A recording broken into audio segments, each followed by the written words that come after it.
Durante 15 años, cada jueves sin falta, mi esposo Roberto salía de casa a las 8 de la mañana y regresaba a las 2 de la tarde. Cada jueves yo le preguntaba dónde había estado. Cada jueves él me daba respuestas vagas que yo, ingenua, aceptaba sin dudar. Después de 42 años de matrimonio pensaba que él jamás me mentiría. Hasta que murió de cáncer hace 3 semanas. Mientras agonizaba en el hospital, apretó mi mano, susurrando palabras que no pude entender completamente. El cajón, repetía con voz agonizante. Perdóname por el cajón. Pensé que era delirio de la morfina, que el cáncer le había robado la lucidez en sus últimas horas. Pero después del funeral, mientras organizaba sus cosas en ese silencio terrible de viuda reciente, recordé que había un cajón en su escritorio, que durante todos estos años de matrimonio siempre estuvo cerrado con llave. Nunca me pareció importante. Confiaba en él ciegamente. Hasta que encontré la llave, la giré con manos temblorosas y vi lo que había dentro. En ese momento comprendí que los jueves que Roberto desaparecía durante 15 años no eran lo que yo pensaba, y que el hombre con quien compartí 42 años de mi vida era un completo extraño. ¡Qué alegría tenerte aquí conmigo! Si estás viendo este video, suscríbete al canal y cuéntame en los comentarios desde dónde estás escuchando. Nos emociona saber hasta dónde llegan nuestras historias. Aquella tarde, cuando abrí el cajón que Roberto mantuvo cerrado durante décadas, mi vida se dividió en dos: el antes y el después. Pero déjame contarte quién soy y cómo llegué a ese momento que lo cambió todo. Me llamo Esperanza y tengo 64 años. Quedé viuda hace apenas 3 semanas, cuando mi esposo Roberto falleció a los 68 años después de una batalla brutal contra el cáncer de páncreas que duró solo 3 meses desde el diagnóstico hasta su muerte. Estuvimos casados durante 42 años, casi toda mi vida adulta. Tenemos 2 hijos, Javier, de 40 años, casado con Mónica, una mujer que siempre me trató con cierta frialdad calculadora que yo intentaba ignorar, y Lucía, de 37 años, divorciada hace 2 años y amargada por esa experiencia. Durante nuestro matrimonio, yo abandoné mi carrera como maestra para dedicarme completamente a cuidar de la casa y de los niños, mientras Roberto trabajaba como contador. Pensé que estábamos construyendo una vida juntos, una familia sólida basada en amor y confianza mutua. Qué equivocada estaba. Los jueves siempre fueron un misterio en nuestra casa. Desde que Roberto se jubiló hace 15 años, cada jueves sin falta desaparecía durante 6 horas. Salía a las 8 de la mañana con su ropa casual pero cuidada y regresaba puntualmente a las 2 de la tarde. Al principio le preguntaba con curiosidad genuina: ¿A dónde vas, amor? Él respondía con sonrisas vagas y explicaciones que no explicaban nada. Tengo unos asuntos que resolver, compromisos personales, cosas de hombres que te aburrirían. Con los años dejé de preguntar tanto. La confianza de 4 décadas de matrimonio me hacía pensar que si fuera algo malo, si fuera algo que debiera preocuparme, Roberto me lo diría. A veces regresaba con un olor diferente en su ropa, como un perfume desconocido o un jabón que no usábamos en casa. Otras veces volvía con los ojos enrojecidos como si hubiera estado llorando, y cuando le preguntaba qué pasaba, él decía que eran alergias o cansancio. Ocasionalmente traía flores o chocolates para mí, pequeños regalos que en ese momento me parecían gestos de amor, pero que ahora, mirando hacia atrás, reconozco como compensaciones por una culpa que yo no entendía. Una vez, hace unos 8 años, le sugerí acompañarlo en uno de sus jueves. La reacción de Roberto fue tan desproporcionada que me asustó. Se puso tenso, casi agresivo, y me preguntó con voz dura: ¿No confías en mí después de tantos años, Esperanza? Me sentí tan culpable por haberlo cuestionado que nunca más volví a insistir. Mónica, mi nuera, solía hacer comentarios crueles durante las comidas familiares. Decía con risas falsas: seguro tiene otra familia, suegra. Esos jueves misteriosos no son normales. Todos reíamos incómodos y yo defendía a Roberto diciendo que era ridículo, que él jamás me traicionaría. Pero por las noches, sola en la cama mientras él dormía a mi lado, una pequeña duda me roía por dentro. Mis hijos tampoco le daban importancia a las ausencias de su padre. Javier decía que probablemente era algún pasatiempo de viejo, tal vez un club de ajedrez o partidas de dominó con amigos. Lucía, siempre más cínica después de su divorcio, sugería que tal vez visitaba a una amante, pero lo decía con tono de broma amarga que nadie tomaba en serio. Los últimos meses de vida de Roberto fueron un infierno de hospitales, quimioterapias y dolor.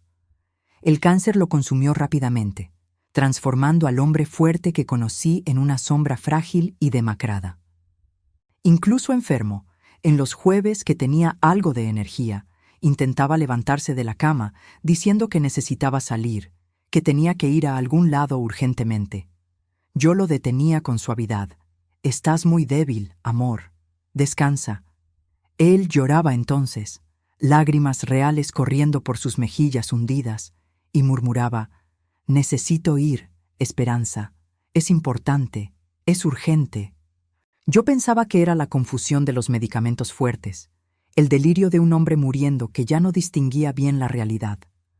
Una semana antes de su muerte, Roberto me tomó la mano con la poca fuerza que le quedaba y me dijo con voz quebrada: «Perdóname, mi amor, por todo, por todas las mentiras, por todo lo que nunca tuve el valor de decirte». Yo no entendía de qué hablaba. Le respondí con lágrimas en los ojos: «¿Perdón por qué? Fuiste el mejor esposo que pude pedir».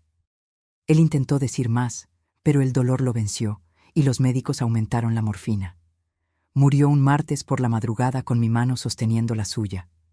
Sus últimas palabras coherentes fueron: «El cajón, perdóname, el cajón».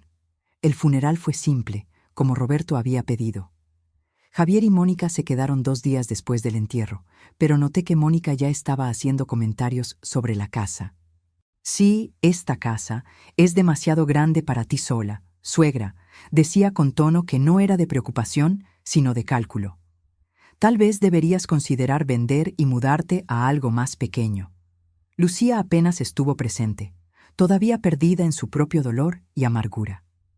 Cuando todos se fueron, me quedé sola en esa casa, llena de 42 años de recuerdos. La primera semana lloré hasta quedarme sin lágrimas.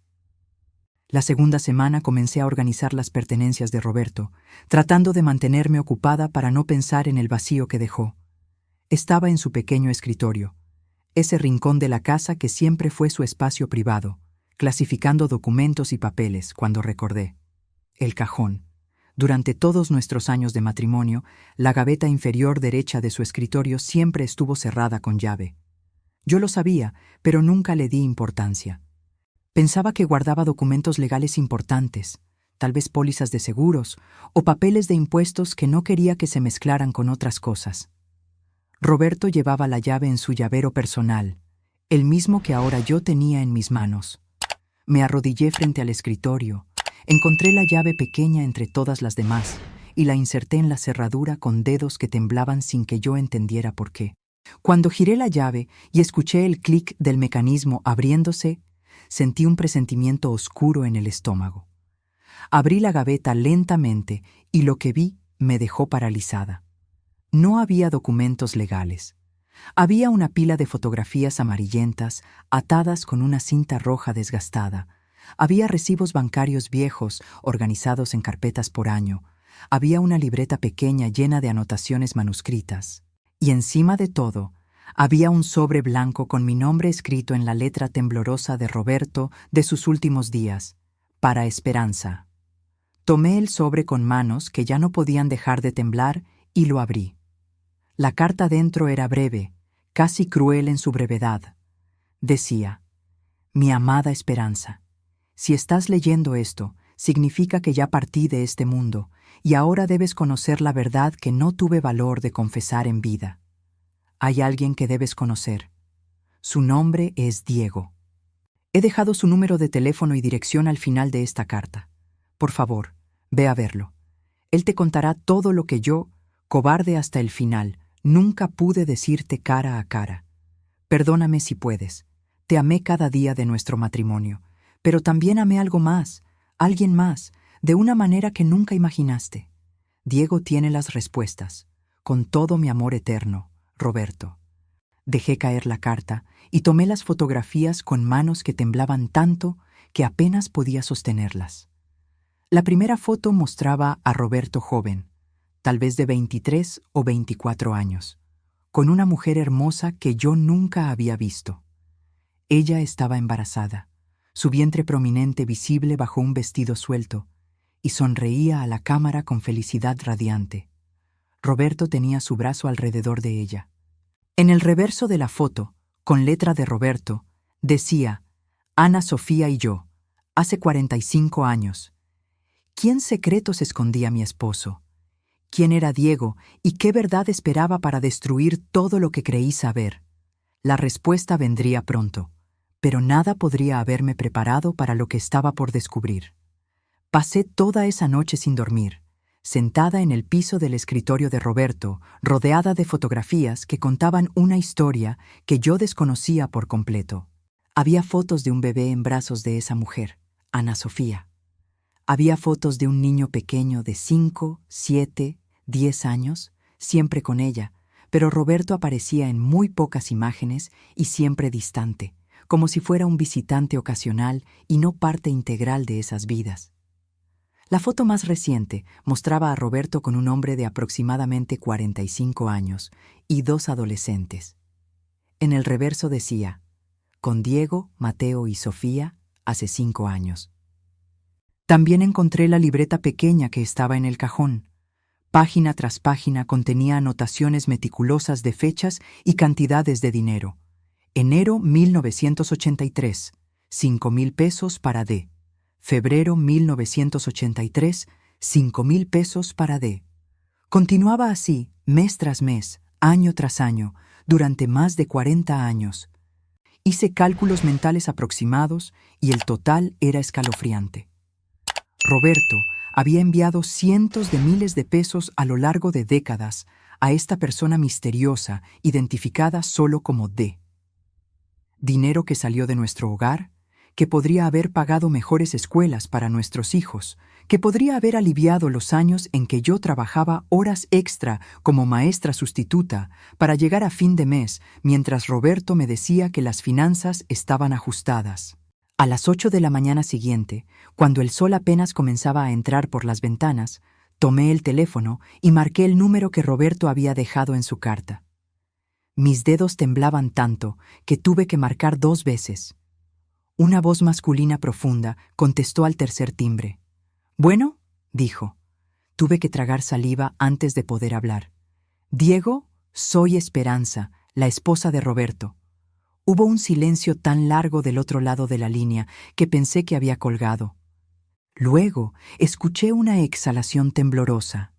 «Señora Esperanza», dijo con voz cargada de emoción. «Esperé esta llamada durante años, durante toda mi vida, en realidad. Mientras cuento todo esto, pienso en dónde estarás escuchándome. Escribe el nombre de tu ciudad en los comentarios. Me consuela saber que mi historia llega hasta donde tú estás. Necesito entendimiento», le dije tratando de mantener mi voz firme. «¿Quién eres? ¿Qué eras para mi esposo?» Diego respondió con suavidad.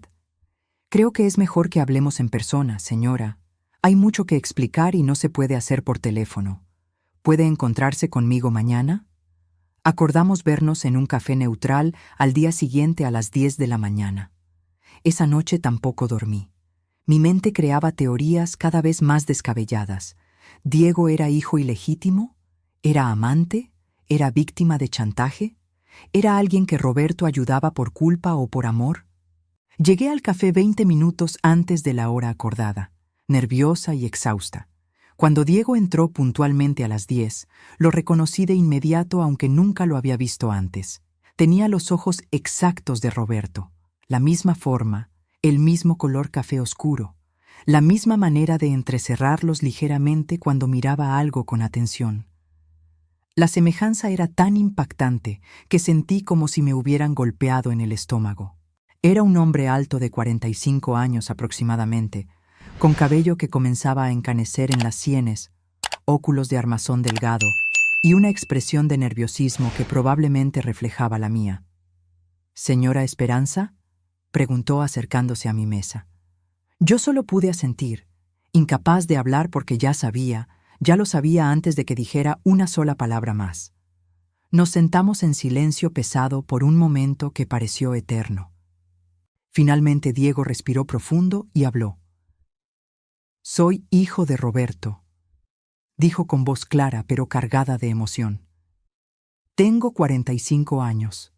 Las matemáticas se hicieron solas en mi cabeza y el resultado me dejó sin aire. Roberto tenía 23 años cuando Diego nació. Nos casamos cuando Roberto tenía 26. Lo que significaba que Diego nació durante nuestro matrimonio. No, espera. Hice los cálculos de nuevo. Roberto y yo nos conocimos cuando él tenía 25. Nos casamos un año después. Diego nació cuando Roberto tenía 23, 2 años antes de conocerme. Pero entonces, ¿por qué el secreto? No entiendo, murmuré. Si naciste antes de que nos conociéramos, ¿por qué Roberto nunca me dijo que tenía un hijo? Diego me miró con compasión que me hizo sentir como si yo fuera la que necesitaba protección. Mi madre se llamaba Ana Sofía, comenzó. Ella y mi padre fueron novios cuando él tenía 22 años. Estuvieron juntos durante 2 años y planeaban casarse, pero las familias se opusieron violentamente. Mi madre venía de familia con dinero, mi padre era pobre. Los padres de ella los separaron por la fuerza, la mandaron lejos, amenazaron a mi padre con consecuencias legales si intentaba acercarse de nuevo. Yo escuchaba sintiendo cada palabra como piedras cayendo en mi estómago.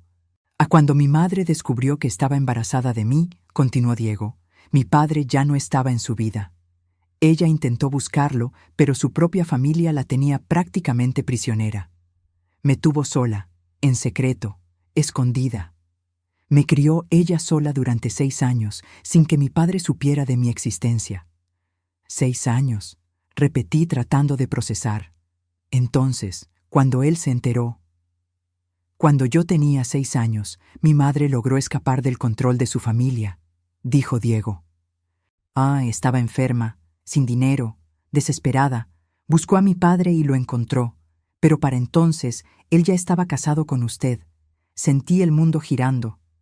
Yo estaba embarazada de Lucía, susurré recordando. Javier tenía 3 años. Diego asintió. Mi padre tuvo que elegir. Podía contarle la verdad, destruir su matrimonio joven, tal vez perderlo todo. O podía quedarse callado y abandonarme a mí, su hijo de sangre que acababa de conocer. ¿Y qué eligió? Pregunté, aunque ya conocía la respuesta. Eligió quedarse con usted, dijo Diego, pero también eligió ayudarme. Comenzó a mandar dinero todos los meses. Pagó mi escuela, mi ropa, mi comida, mi educación, todo. Durante 40 años, señora Esperanza, hasta el día que murió, mi padre me sostuvo económicamente. Las lágrimas comenzaban a rodar por mis mejillas. 40 años de mentiras. 40 años viviendo con un hombre que tenía familia secreta. Pero nunca estuvo presente como padre, continuó Diego, y en su voz había dolor profundo. Mandaba dinero religiosamente, pero no podía visitarme, no podía estar en mi vida. Crecí sabiendo que mi padre existía, pero que no podía conocerlo porque tenía otra familia, la familia real, la familia que eligió sobre mí. Los jueves, dije de repente entendiendo. Las quintas feiras que desaparecía. Diego sonrió con tristeza. Si cuando mi padre se jubiló, yo ya tenía 30 años. Estaba casado, tenía 2 hijos. Él vino a mí y me dijo que necesitaba conocerme finalmente, que había desperdiciado 30 años de mi vida y no quería perder más tiempo. Me pidió que nos viéramos cada jueves. Dijo que era el único día que podía inventar excusas creíbles sin levantar sospechas. La realidad me golpeaba en oleadas. Tus hijos, susurré. Los adolescentes en la foto.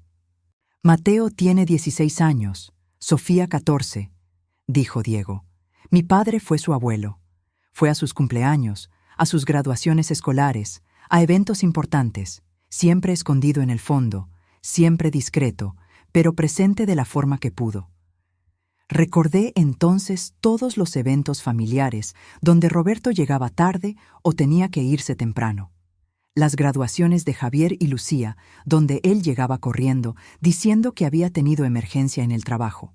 Los cumpleaños donde desaparecía por horas con excusas vagas. Ahora entendía. Estaba con sus otros nietos, con la familia que nosotros nunca supimos que existía. ¿Tú también sientes que has sido traicionado de alguna forma por alguien que amabas? Cuéntame tu historia en los comentarios. Quiero leerte. Diego sacó un sobre de su chaqueta. Mi padre también me dejó carta, señora Esperanza. En ella me dice que hay más verdad que usted debe saber.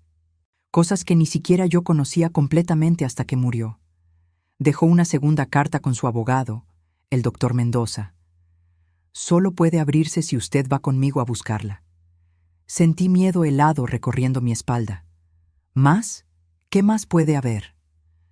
Diego me miró con ojos que eran exactos a los de Roberto y dijo con voz suave: mi padre me hizo prometer que le advirtiera. La verdad completa es peor de lo que imagina, mucho peor. ¿Qué más había escondido Roberto durante 42 años de matrimonio?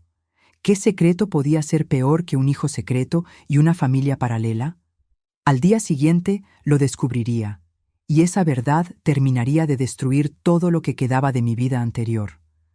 A la mañana siguiente me encontré con Diego en la oficina del doctor Mendoza, un abogado de 65 años con cabello completamente blanco y expresión seria. Yo ni siquiera sabía que Roberto tenía abogado privado. Y señora Esperanza, me saludó el doctor Mendoza con formalidad profesional que no ocultaba del todo su incomodidad. Lamento profundamente su pérdida. Roberto fue mi cliente y mi amigo durante 40 años. 40 años. Repetí sintiendo el número como puñalada. Usted sabía, ¿verdad? Sobre Diego. El doctor Mendoza asintió sin avergonzarse. Sabía. Fui yo quien organizó las transferencias de dinero mensuales durante todas esas décadas. Fui quien redactó los documentos legales necesarios. Fui cómplice de Roberto en mantener este secreto. Me senté sintiendo que las piernas no me sostendrían más. ¿Cuántas otras personas habían sabido mientras yo vivía en ignorancia feliz? El doctor Mendoza sacó de su caja fuerte un sobre grueso y sellado. Roberto me dio instrucciones muy específicas. Este sobre solo debe entregarse si Diego confirma que usted vino por voluntad propia y expresa claramente su deseo de conocer toda la verdad. ¿Está segura, señora Esperanza? Deme la carta, dije con voz más firme de lo que me sentía. Abrí el sobre con dedos temblorosos. Dentro había varias páginas escritas con la letra de Roberto, pero esta vez más firme, escrita claramente antes de que enfermara. Comencé a leer en voz alta porque sentí que Diego y el abogado merecían escuchar también. Esperanza, mi amor, mi esposa, mi compañera de vida. Si estás leyendo esto con Diego presente, significa que tuviste el coraje que yo nunca tuve. El coraje de enfrentar la verdad completa. Te dije que Ana Sofía era mi novia antes de conocerte. Eso es verdad, pero no es toda la verdad. Mis manos comenzaron a temblar más fuerte, pero continué leyendo. Ana Sofía quedó embarazada cuando yo tenía 22 años. Sus padres nos separaron, la mandaron lejos y yo quedé destrozado. 3 años después te conocí a ti. Me enamoré de verdad, nos casamos, fuimos felices. Pero cuando Diego tenía 6 años, Ana Sofía apareció en mi oficina. Estaba enferma, sin dinero, desesperada. Me mostró a Diego, un niño hermoso de 6 años, mi hijo, mi sangre, mi responsabilidad. Tú estabas embarazada de Lucía en ese momento. Si te contaba, nuestro matrimonio nuevo se destruiría. Si no ayudaba, mi hijo sufriría. Tomé la decisión de ayudar en secreto. Tuve que parar para respirar. Diego estaba llorando silenciosamente a mi lado. Continué. Durante años mandé dinero. Pagué todo para Diego, pero nunca estuve presente como padre. Cuando me jubilé, Diego ya era adulto, tenía esposa, tenía hijos. Yo había perdido 30 años de su vida. Pedí los jueves para conocerlo, para ser abuelo de mis nietos secretos, para intentar compensar décadas de ausencia. Hasta aquí la carta era dolorosa, pero al menos era entendible. Pero entonces el tono cambió y sentí hielo en mis venas. Pero hay algo más que debes saber, Esperanza. Algo que me atormenta más que todo lo demás. Ana Sofía está viva. Me detuve. ¿Viva? Miré a Diego con shock. Él asintió con lágrimas. Tiene 68 años, continuó la carta. Hace 5 años fue diagnosticada con Alzheimer avanzado. Está en una residencia especializada para pacientes con demencia. Y yo, Esperanza, yo pago esa residencia. Pago 3,000 pesos cada mes desde hace 5 años. 180,000 pesos en total, además de todo el dinero que siempre mandé para Diego. Sentí náuseas físicas. Hice cálculos rápidos. 3,000 pesos mensuales durante 5 años. Dinero que salió de nuestras cuentas compartidas mientras yo trabajaba medio tiempo dando clases particulares para ayudar con los gastos porque Roberto decía que necesitábamos ahorrar. Sé que esto te duele. Leía la carta con voz cada vez más quebrada. Sé ver que ayudé a otra mujer durante todos estos años, pero Ana Sofía no tiene a nadie más. Sus padres murieron hace décadas sin reconciliarse con ella. Diego no puede pagar la residencia solo con su salario. Y yo me sentía responsable, porque si yo hubiera luchado más cuando éramos jóvenes, si hubiera enfrentado a sus padres, peleado por nuestro amor, tal vez nada de esto habría pasado. Las lágrimas caían libremente por mi rostro ahora. La carta continuaba. Te pido, Esperanza, que vayas a verla. Ana Sofía no recuerda casi nada por el Alzheimer, pero en momentos lúcidos habla de mí, habla de nuestro hijo, y habla de ti aunque nunca te conoció. Pregunta si yo fui feliz con mi familia, y yo siempre le dije que sí, que tú fuiste el amor de mi vida adulta, que Javier y Lucía son mi orgullo. Pero también le dije que cargo culpa eterna por haber amado a 2 mujeres en mi vida, a ella como primer amor que nunca murió del todo, y a ti como esposa y compañera verdadera. Había más, mucho más, y era peor. Hay algo sobre la casa que deben saber, leía con voz apenas audible. Si la casa donde vivimos durante 30 años, donde criaste a nuestros hijos, donde construimos nuestros recuerdos, esa casa fue comprada hace 32 años, cuando yo estaba atravesando crisis financiera terrible. Había perdido mi empleo, teníamos deudas enormes, estábamos al borde de perderlo todo. Ana Sofía se enteró de alguna manera, tal vez Diego le contó, no lo sé. Ella había recibido herencia de un tío lejano, dinero que sus padres no pudieron controlar. Me buscó y me ofreció ese dinero como préstamo sin intereses para comprar la casa. 200,000 pesos en aquel entonces. Acepté porque era eso, o vivir en la calle con 2 niños pequeños. Pero nunca le devolví ese dinero, Esperanza. Nunca. Ella nunca lo pidió. Entonces, técnicamente, legalmente, la casa también le pertenece a ella. El silencio en la oficina del abogado era absoluto. Yo había dejado de leer porque ya no podía ver las palabras a través de las lágrimas. Diego estaba sollozando abiertamente ahora. El doctor Mendoza nos observaba con expresión de profunda tristeza. Entonces todo, dije con voz hueca, todo lo que pensé que teníamos, todo lo que creí que Roberto construyó para nosotros, fue posible gracias al dinero de ella, de la mujer que él amó primero, de la madre de su hijo secreto. Diego habló por primera vez desde que entramos. Mi padre me pidió que te dijera algo más, señora Esperanza. En su testamento dividió su seguro de vida, 1,000,000 de pesos en total, 500,000 para ti, Javier y Lucía, 500,000 para mí y mis hijos. Él quería que ambas familias estuviéramos bien cuidadas. Quería reír histéricamente ante la ironía. Roberto había dividido su dinero equitativamente entre sus 2 familias como si eso compensara 40 años de mentiras. Me puse de pie, sintiendo que si permanecía 1 minuto más en esa oficina, me asfixiaría. Necesito estar sola, murmuré caminando hacia la puerta. Diego intentó seguirme, pero el doctor Mendoza lo detuvo con gesto firme. Salí a la calle donde el sol brillaba indiferente a mi tragedia personal. Mi vida entera había sido una mentira. Mi matrimonio fue ilusión construida sobre secretos. Mi casa fue comprada con dinero de la otra mujer de Roberto. Y el hombre que amé durante 42 años fue un extraño que mantuvo vida paralela completa mientras yo confiaba en él ciegamente. ¿Cómo se supone que debo decirles a mis hijos que tienen medio hermano? ¿Cómo les explico que la casa donde crecieron fue posible gracias a una mujer que nunca conocieron? ¿Y cómo proceso yo misma esta traición monumental? La respuesta vendría pronto, pero sería más dolorosa de lo que jamás imaginé. Pasé 2 días encerrada en mi casa sin responder llamadas, sin comer, simplemente releyendo las cartas de Roberto una y otra vez tratando de encontrar sentido donde no lo había. Finalmente, en el tercer día, supe que tenía que contarles a Javier y Lucía. Merecían saber la verdad sobre su padre, sobre su medio hermano, sobre la herencia que tendrían que compartir. Los llamé a ambos y les pedí que vinieran a cenar esa noche. Les dije que era urgente. Javier llegó puntual como siempre, pero trajo a Mónica, lo cual me irritó profundamente porque había esperado hablar solo con mis hijos. Lucía llegó 20 minutos tarde con expresión de fastidio. «¿Qué es tan urgente, mamá?», preguntó dejándose caer en la silla. «Tengo mucho trabajo y esta semana ha sido horrible.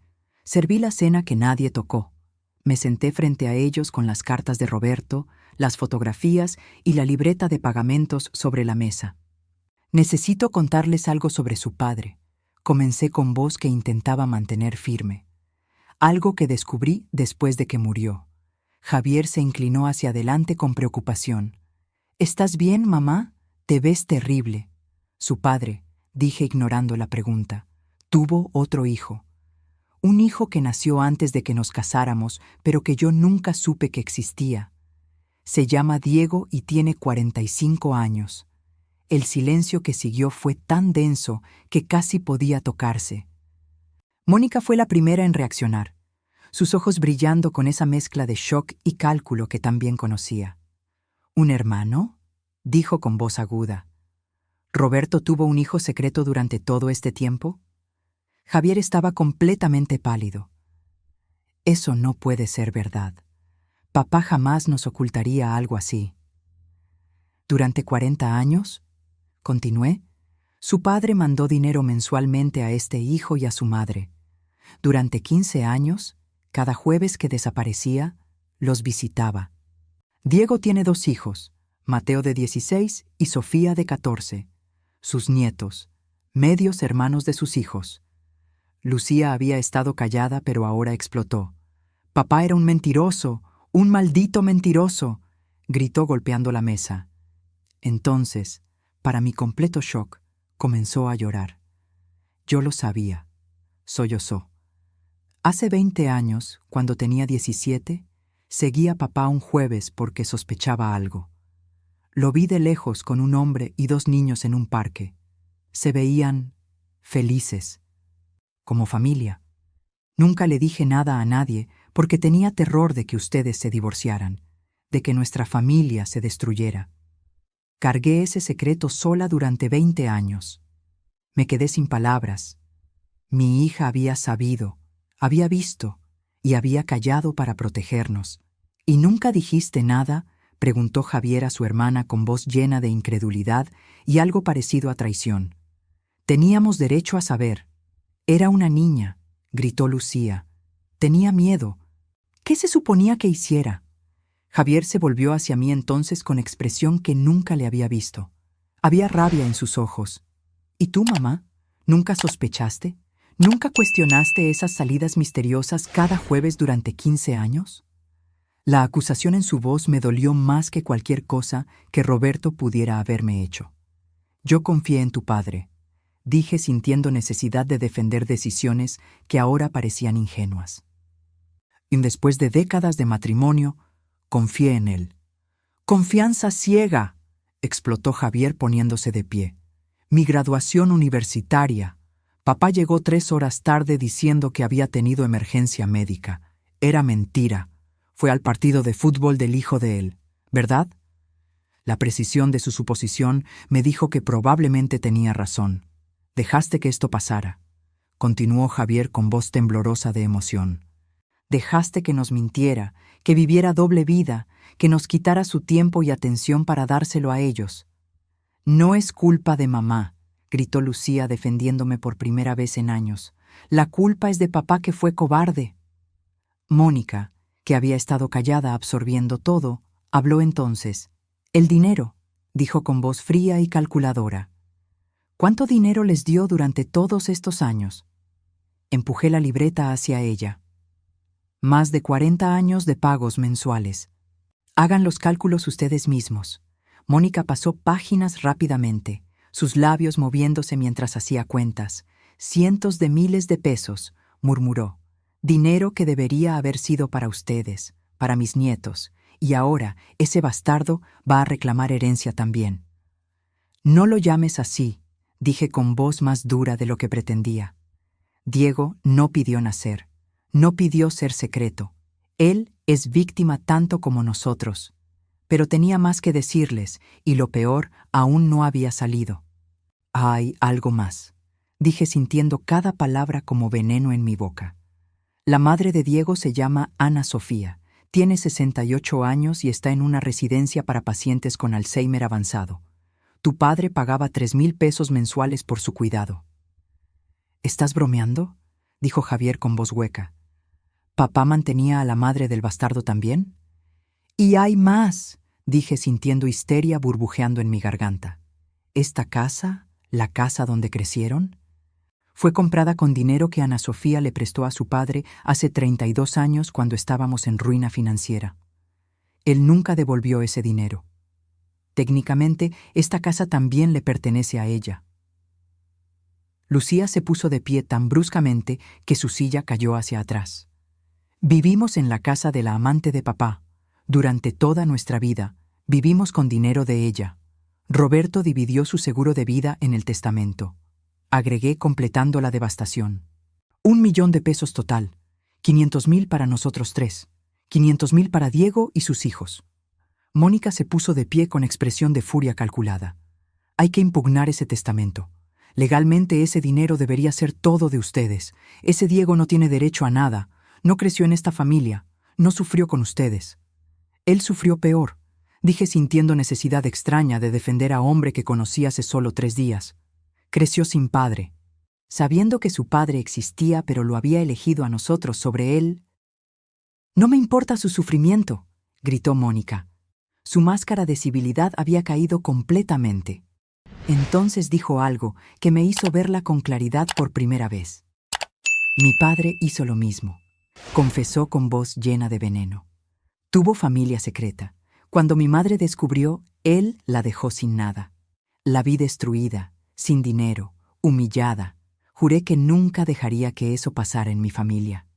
No voy a permitir que un extraño tome lo que les pertenece a mis hijos. Entendí entonces que Mónica no era simplemente codiciosa. Estaba traumatizada, aterrorizada de repetir el destino de su madre. Pero su trauma no justificaba su crueldad. Javier se dejó caer en su silla con las manos cubriéndose el rostro. No puedo procesar esto, murmuró. Durante toda mi vida, papá fue mi héroe. El hombre que me enseñó a andar en bicicleta, que me ayudó con tarea de matemáticas, que estuvo en cada partido de béisbol importante, hizo pausa y cuando habló de nuevo su voz estaba quebrada. ¿Fue todo mentira? ¿Cada momento que pasó conmigo era robado de tiempo que debería haber estado con su otro hijo? A veces confiamos demasiado en quien no debemos, dije sintiendo el peso de esa verdad. Tu padre no era héroe ni villano. Era hombre complicado que hizo elecciones terribles tratando de proteger a demasiada gente. La noche terminó en caos absoluto. Lucía salió dando portazo gritando que nunca perdonaría a su padre muerto. Javier salió sin mirarme, como si yo fuera cómplice por no haber sabido. Mónica iba detrás de él murmurando sobre abogados y batallas legales. Me quedé sola en la cocina en silencio. Platos de cena intactos sobre la mesa, fotografías de vida secreta de Roberto esparcidas como acusaciones. Los días siguientes fueron peor. Javier no contestaba mis llamadas. Lucía me mandó mensaje frío. Necesito tiempo, no me busques. Me sentí más sola que nunca en mi vida. Había perdido a mi esposo y ahora, de alguna forma, estaba perdiendo a mis hijos también. Entonces mi teléfono sonó. Era Diego. ¿Señora Esperanza? ¿Hablaste con tus hijos?, preguntó con voz preocupada. «¡Me odian!», dije con voz hueca. «Odian a su padre, me culpan a mí por no saber, y probablemente te odian a ti también, aunque nunca te conocieron». Diego estaba callado por momento. Luego dijo: «Mi padre me pidió algo más en carta que no te conté. Dijo que si tus hijos no te aceptaban al principio, que me asegurara de decirte algo muy importante. Me hizo prometer que te lo diría». «¿Qué?», pregunté sin mucha esperanza. Dijo: «No estás sola. Yo estoy aquí. Mis hijos están aquí. La familia no es solo sangre, es quien elige quedarse cuando todo se derrumba». Lloré entonces, como no había llorado desde que Roberto murió. El hijo secreto de mi esposo me ofrecía consuelo que mis propios hijos me negaban. ¿Alguna vez has tenido que elegir entre el amor y el respeto propio? Cuéntame qué decidiste. A veces las decisiones más difíciles son las que más nos enseñan. ¿Podría alguna vez perdonar a Roberto? ¿Podría reconciliarme con mis hijos? ¿Y podría aceptar a Diego y a su familia como parte de la mía? Las respuestas vendrían, pero el camino sería más doloroso de lo que imaginaba. Una semana después de aquella cena desastrosa, Diego me llamó con propuesta que me aterrorizó y tentó en igual medida. «Mi padre te pidió en su carta que visitaras a mi madre», dijo con voz suave. «Sé que es mucho pedir después de todo lo que has descubierto, pero ella no va a recordar nada. El Alzheimer le ha robado casi toda su memoria. Sin embargo, mi padre creía que merecías conocerla, ver que no era monstruo sino simplemente mujer que sufrió también». Acepté sin entender completamente por qué. Tal vez necesitaba cerrar ese círculo, poner rostro a nombre que había perseguido mis pensamientos durante días. Tal vez necesitaba ver con mis propios ojos a la mujer que Roberto nunca pudo olvidar. La residencia era edificio moderno y limpio, claramente caro, en las afueras. Mientras caminábamos por corredores que olían a desinfectante y flores marchitas, Diego me contó más. Mi madre viene de familia que la repudió cuando quedó embarazada. Creció con todo el dinero del mundo, pero sin amor verdadero. Cuando conoció a mi padre, él era lo opuesto, pobre pero genuino. Se enamoraron con esa intensidad de juventud que cree que amor conquista todo. Pero familia de ella tenía otros planes. Una enfermera nos recibió en la puerta de habitación de Ana Sofía. «Tiene momentos buenos y malos», nos advirtió. A veces no reconoce ni a su propio hijo. Otras veces tiene episodios de lucidez asombrosa donde recuerda detalles de hace 50 años. Nunca sabemos qué vamos a encontrar. Entramos a habitación luminosa con ventanas grandes que daban a jardín. En silla junto a ventana estaba mujer de mi edad, 68 años, con cabello completamente blanco recogido en moño suave. Era hermosa aún, con rasgos delicados que edad y enfermedad no habían borrado completamente. Tenía mirada perdida típica de Alzheimer, ojos que miraban sin ver realmente. «Mamá», dijo Diego acercándose y arrodillándose frente a ella. «Soy yo, Diego». Ana Sofía lo miró con confusión inicial, luego sonrisa vaga apareció en su rostro. «¿Diego? ¿Mi niño?», preguntó con voz suave y infantil. Luego sus ojos se movieron hacia mí. «¿Quién es ella?». Diego me miró buscando permiso. Asentí. «Es una amiga, mamá». Pero entonces sucedió algo extraordinario. Ana Sofía me miró intensamente. Su mirada perdida de repente se enfocó con claridad alarmante y dijo con voz completamente diferente, lúcida y fuerte: «Tú eres ella, la esposa, la que él eligió». Me quedé paralizada. «¿Me reconoce?», susurré a Diego. Ana Sofía respondió ella misma. «Roberto me enseñó foto tuya una vez, hace muchos años. Dijo que eras hermosa, inteligente, buena madre, buena esposa. Dijo que te amaba más de lo que nunca me amó a mí». Las lágrimas comenzaron a rodar por mis mejillas sin que pudiera controlarlas. «No esperaba eso», murmuré. Ana Sofía continuó hablando con esa lucidez temporal que enfermera había mencionado, como si hubiera estado esperando este momento durante años.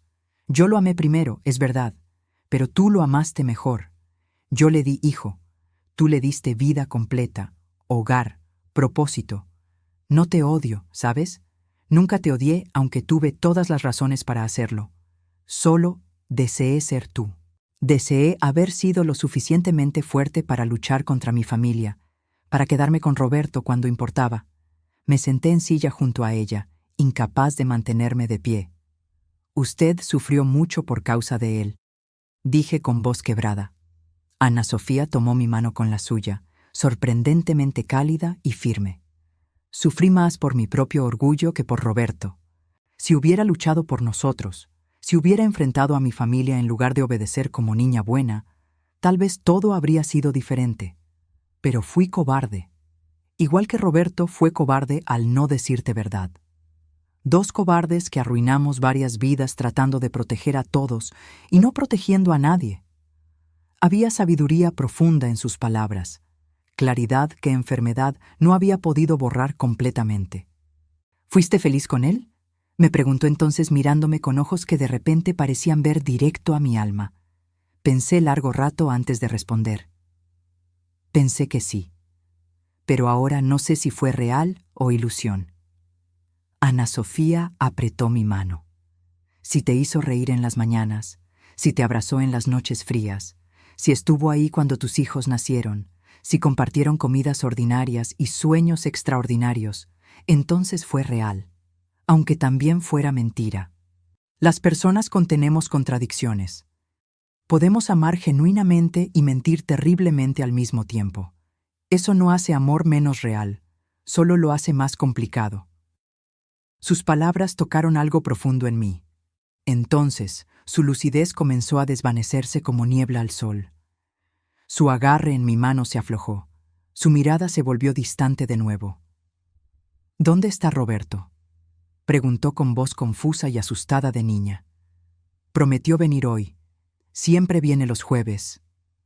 Diego, con voz quebrada por emoción, respondió: Sí, mamá, vendrá pronto. Ana Sofía sonrió con alivio infantil. Cerró sus ojos y pareció dormirse.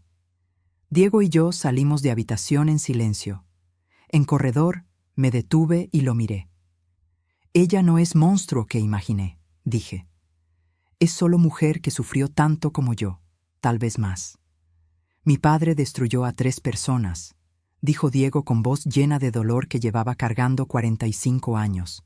A mi madre, a ti, a mí. Pero también nos amó de única forma que sabía, imperfecta, inadecuada, pero amor al fin. Amor no justifica mentira, respondí. Diego asintió. No, pero explica por qué mintió. Cuando salíamos de residencia, vi en estacionamiento 2 figuras jóvenes esperando junto a auto de Diego, Mateo y Sofía, los nietos adolescentes que nunca supe que existían. Se pusieron tensos cuando me vieron. Mateo, chico alto de 16 años con ojos de Roberto, me miró con mezcla de curiosidad y hostilidad. ¿Usted es la esposa del abuelo?, preguntó con tono que bordeaba acusación. Fui su esposa durante 42 años, respondí. Sofía, niña de 14 años con expresión de vulnerabilidad que me recordó dolorosamente a Lucía a esa edad, preguntó con voz pequeña: ¿Nos odia por existir? La pregunta me rompió corazón. Me arrodillé para estar a su nivel. ¿Por qué te odiaría? No pediste nacer, no pediste ser secreto, ¿qué? Porque somos la familia secreta, dijo Sofía con lágrimas en ojos. La que arruinó todo, la que hizo que el abuelo mintiera durante años. Ustedes no arruinaron nada, dije con firmeza. Solo existieron. La culpa no es de ustedes. Mateo habló entonces con voz llena de dolor adolescente que trata de sonar adulto. Pero él te eligió a ti, nosotros solo teníamos jueves. ¿Sabes cuántas veces esperé que viniera a mis juegos de fútbol importantes y no llegaba? ¿Cuántas veces fingí que no me importaba que otros niños tuvieran abuelos presentes y yo solo tuviera abuelo secreto? Vi entonces que este niño de 16 años había sufrido exactamente lo mismo que Javier. Ambos sintieron ausencia de Roberto. Ambos se sintieron segunda prioridad. Ambos cargaron con peso de secretos de adultos. Tu abuelo era hombre dividido, dije tocando hombro de Mateo, aunque él se puso tenso al contacto. Todos pagamos precio de sus elecciones. Tú, mi hijo Javier, mi hija Lucía, yo, tu abuela Ana Sofía. Todos fuimos víctimas de decisiones que él tomó hace décadas. Mateo entonces se quebró. Ese adolescente que trataba de ser fuerte, de repente era solo niño que necesitaba llorar. Me abrazó y sollozó en mi hombro mientras yo lo sostenía sintiendo como si estuviera sosteniendo a Javier a esa edad. Sofía se unió al abrazo, llorando también. Diego nos observaba con lágrimas rodando por sus mejillas. Ahí, en estacionamiento de residencia donde, mujer enferma, olvidaba lentamente su vida. Familia rota encontró primer momento de conexión genuina. No era perdón todavía. No era aceptación completa. Pero era comienzo. ¿Podría algún día sentarme a mesa con Diego y sus hijos como familia? ¿Podrían mis propios hijos aceptar tener medio hermano? ¿Y podría yo perdonar a Roberto por 40 años de mentiras? El camino sería largo y doloroso, pero por primera vez desde que abrí ese maldito cajón, sentí destello de esperanza. 3 meses pasaron desde aquella revelación que destruyó mi mundo. Fueron 3 meses de terapia semanal donde psicóloga-paciente me ayudó a procesar traición, pérdida y complejidad de amar a alguien que te mintió durante décadas. Fueron 3 meses de noches sin dormir, de llorar hasta quedarme sin lágrimas, de rabia que aparecía en momentos inesperados. Pero también fueron 3 meses de lenta, dolorosa sanación. Javier finalmente aceptó tomar café conmigo una mañana de sábado. Llegó solo, dejando a Mónica en casa por primera vez. Nos sentamos en cafetería pequeña cerca de lo que había sido mi casa, la casa que acababa de vender porque no podía vivir ahí con peso de secretos que sus paredes guardaban. Pasé 3 meses con rabia, mamá, dijo Javier sin saludar primero. Rabia contra papá, contra ti, contra mí mismo. ¿Contra ti? ¿Por qué?, pregunté. Por nunca preguntar más, por aceptar las ausencias de papá como normales, por no protegerte de sus mentiras. Sus palabras me recordaron tanto a lo que Diego había dicho sobre sentirse culpable. Confianza no es fallo, dije repitiendo palabras de mi terapeuta que había tenido que escuchar docenas de veces antes de creerlas. Tu padre mintió. Esa es su responsabilidad, no nuestra por confiar. Javier tenía lágrimas en ojos. Lo extraño, mamá, aunque lo odio, aunque descubrir todo esto destruyó imagen que tenía de él. Todavía lo extraño terriblemente. Yo también, admití. Puedo estar furiosa con él y sentir su ausencia al mismo tiempo. Las dos cosas son verdad simultáneamente. Bebimos café en silencio por momento antes de que Javier hablara de nuevo. Mónica quiere que impugnemos testamento, que luchemos legalmente para que Diego no reciba nada. ¿Y tú?, pregunté. ¿Qué quieres tú, Javier? Mi hijo pensó largo rato. Quiero conocer a mi hermano, dijo finalmente. Quiero saber quién es hombre que compartió a mi padre. Quiero entender cómo fue para él crecer con padre ausente. Quiero saber si somos parecidos. Organicé encuentro para domingo siguiente en mi nuevo apartamento pequeño pero acogedor que había comprado con parte del dinero de venta de casa. Diego aceptó inmediatamente y ofreció traer a su familia. Javier vendría solo porque Mónica seguía boicoteando todo lo relacionado con familia secreta. Ese domingo llegué temprano a mi propio apartamento, nerviosa como anfitriona de primer encuentro entre medio hermanos. Preparé café, dispuse galletas que nadie comería. Revisé todo 3 veces. Diego llegó puntual con su esposa Raquel, mujer cálida de 50 años con sonrisa amable, y con Mateo y Sofía. Javier llegó 5 minutos después, tenso pero decidido. Momento en que Javier y Diego se vieron cara a cara fue cargado de emoción imposible de describir. Se estudiaron en silencio, estos dos hombres de 40 y 45 años que compartían padre, pero vidas completamente diferentes. Semejanza física era innegable.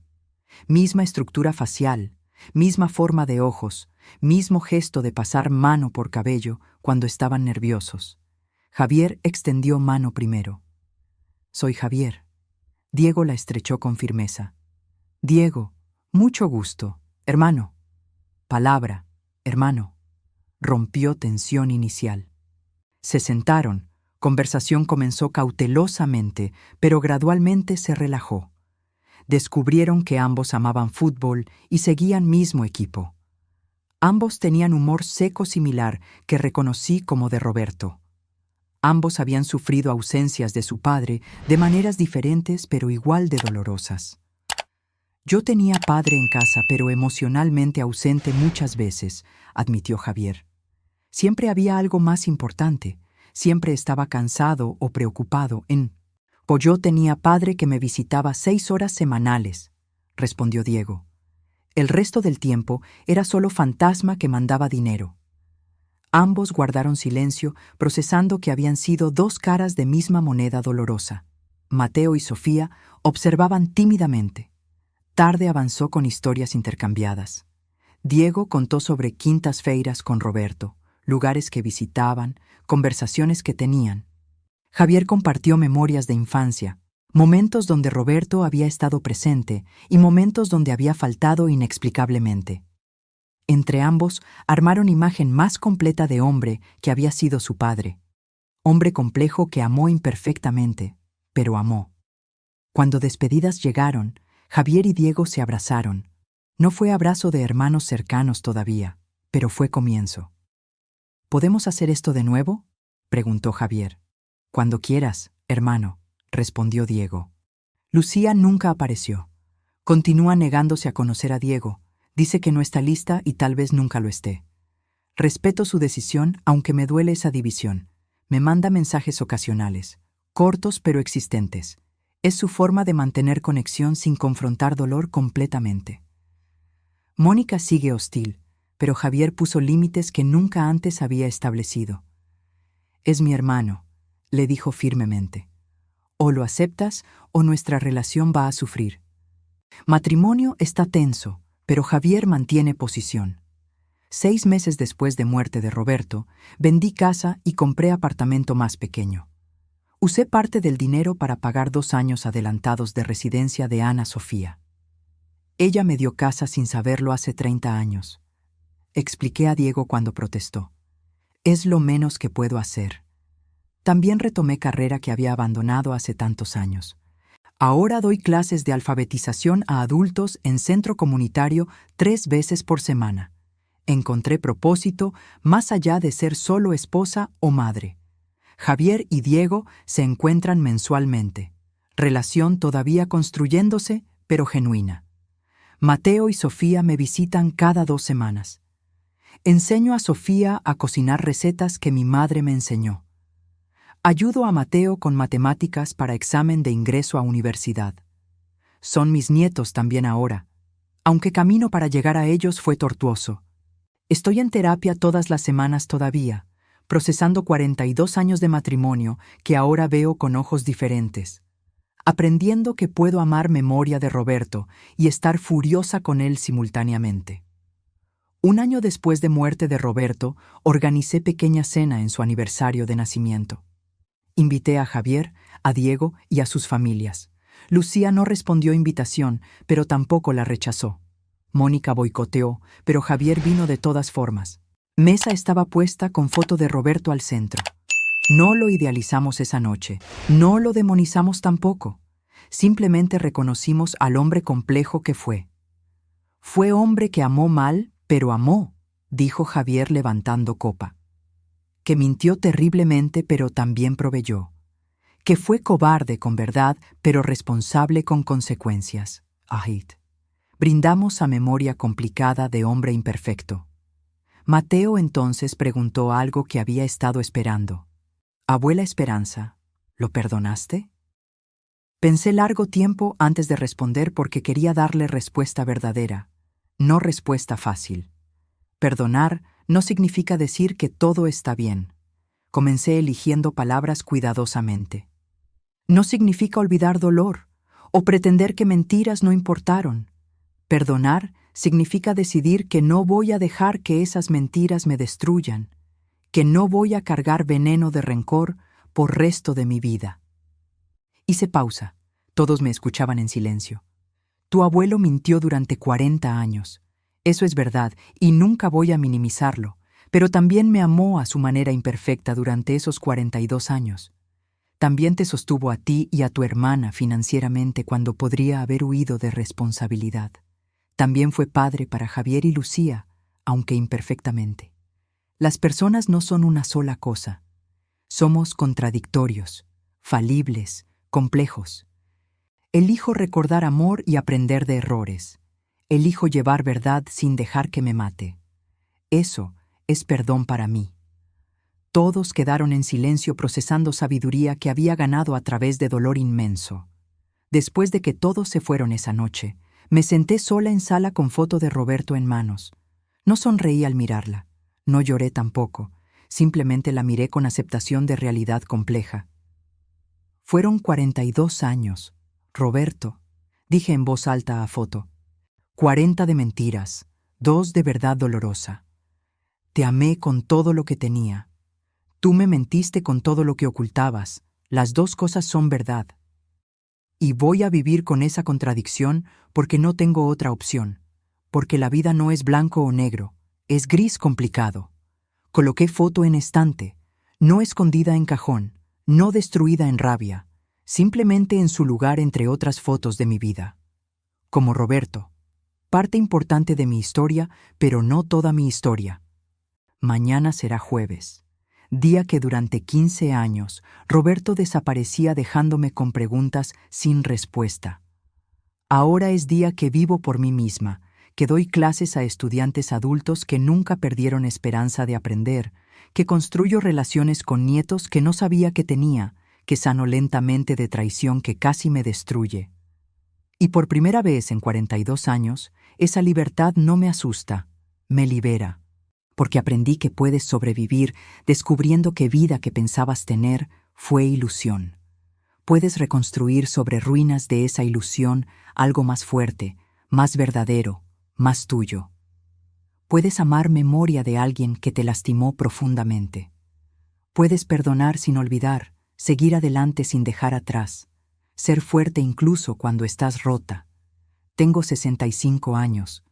Perdí 42 creyendo mentira, pero tengo resto de mi vida para vivir en verdad, por dolorosa que sea. Y eso, descubrí, es suficiente. Es más que suficiente. Es todo. Si te gustó esta historia, haz clic en este próximo video que está apareciendo en la pantalla, porque la próxima traición supera todo lo que has visto hasta ahora. Y no te olvides suscribirte en el canal, para que no te pierdas ni una sola historia.